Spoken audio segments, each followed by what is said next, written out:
Une trentaine d'hommes, avec à leur tête le défunt chef de bataillon Abdelaziz Hassan Adam. Ils étaient debout, formant deux lignes, fièrement en train d'escalader l'avion, comme si certains ne rentreront pas par ce même aéroport dans de cercueils le mois prochain.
Janvier 2013, janvier 2025. Ça fait déjà 12 ans depuis que nous avons été déployés au Mali. Sillonnant tout le nord de ce grand pays de l'Afrique de l'Ouest, escaladant des montagnes, traquant les terroristes qui venaient de partout, essayant d'éteindre une flamme qui a été allumée par la France et ses alliés, l'OTAN. Les prétendus champions de la démocratie qui ont renversé le régime libyen. Ils ont abattu Kadhafi sous prétexte d'instaurer la démocratie. Ainsi, ils ont laissé un chaos insondable dans le pays. Durant ces opérations, nous avons perdu des hommes qui ont laissé derrière eux de veuves, orphelins, parents et amis. Je m'appelle Ahmed Mahmoud, je suis un ancien officier de l'armée tchadienne et ici je te raconte la guerre du Mali de 2013. La vraie histoire, pas celle qui a été fabriquée par les médias.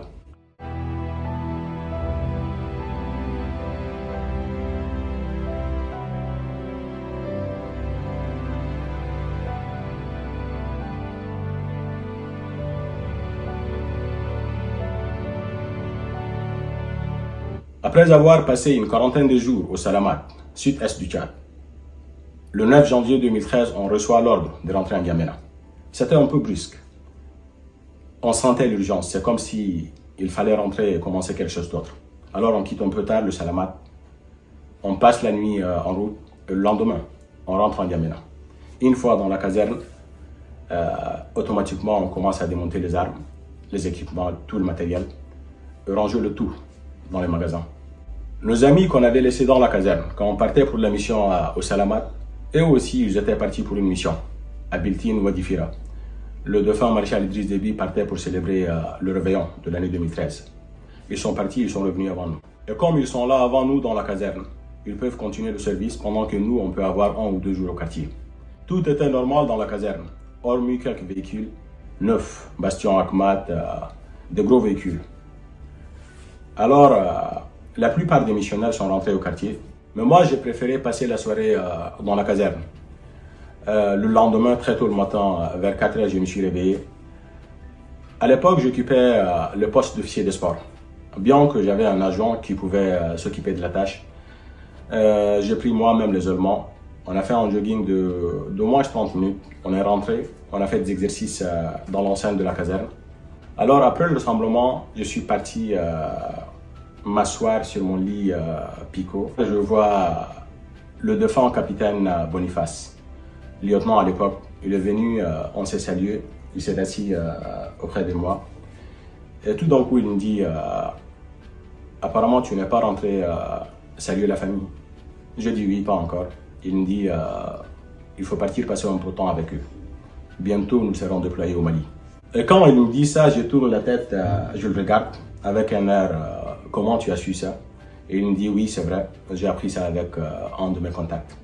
Sachant que Boniface, lui, c'est le chef BUI. Le chef BUI, c'est le chef du bureau Opération Instruction.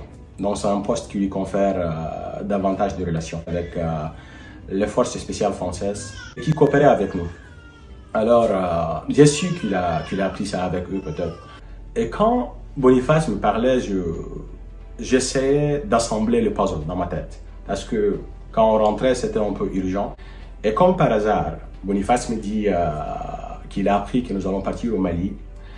Et bizarrement, il faut savoir que quand on parlait, les terroristes, entre-temps, ils n'avaient même pas attaqué Conan ou Mopti, l'attaque qui a causé le lancement de l'opération Serval. Alors, on a parlé avec Boniface. Je suis rentré, passer un peu de temps avec la famille, comme on l'a dit. Ce même soir, on apprend à travers les médias diffusant une conférence de presse animée par le ministre de la Défense de l'époque, français de l'époque, Jean-Yves Le Drian, affirmant que les terroristes au Mali, ils ont essayé de lancer une attaque depuis la ville de Conan, partant vers Mopti. L'armée française a intervenu et ils ont pu stopper les terroristes. Par la même occasion, il annonce aussi le déclenchement de l'opération Serval.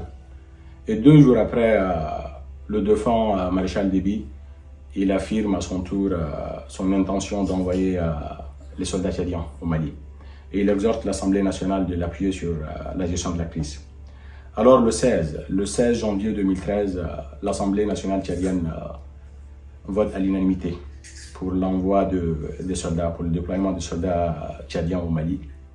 Alors ce même jour du 16, dans l'après-midi, nos chefs nous rassemblent, les officiers, ils nous font part de la mission. Nous, après, on rassemble nos éléments. Quelques minutes après, tout le monde est prêt.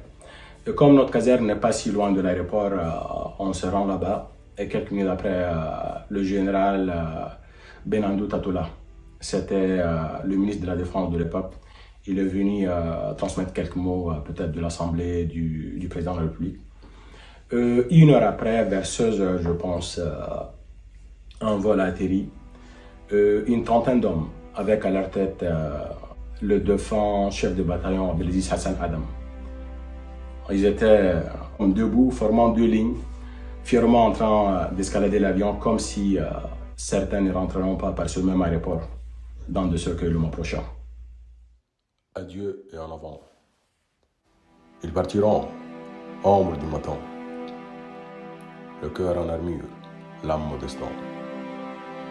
Sur le tarmac, en ligne fière, vers l'inconnu, ils monteront les airs. Le sable habillera leur courage. Leurs balles porteront un lourd message. Protéger les frères, sauver la paix, même si l'avenir leur sera retranché. Ils laisseront derrière femmes et enfants, promesses murmurées au gré du vent. Un dernier regard, un dernier sourire.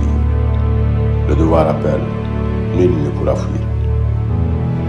Des hommes sachant avant de partir que peut-être leur vie allait périr. Pourtant, un sourire à la mort, non seulement de revenir encore. Des mégots partagés sous l'éclair d'acier. Des rires étouffés entre tirs de RPG. Ils embrasseront la faim, salueront la soif. Pour une cause pure, malgré le froid des glaces. Que se passera-t-il sous ces cieux étrangers, là où désert et secrets viendront s'annuler? Face à un ennemi sans règle ni loi, ils combattront, portés par leur foi. Leur sang écrira ce que l'encre connaît, héros d'une histoire que le monde taira. Leurs pensées trembleront sous le feu grandant, rêvant d'un futur ou d'un instant. Et si certains ne reviendront jamais, leur âme veillera où le vent le mènera. Sous les poids des tragédies et de l'histoire, ils resteront debout, gardiens de la mémoire. En hommage à ceux qui partent, à ceux qui restent et à ceux qui ne reviennent jamais.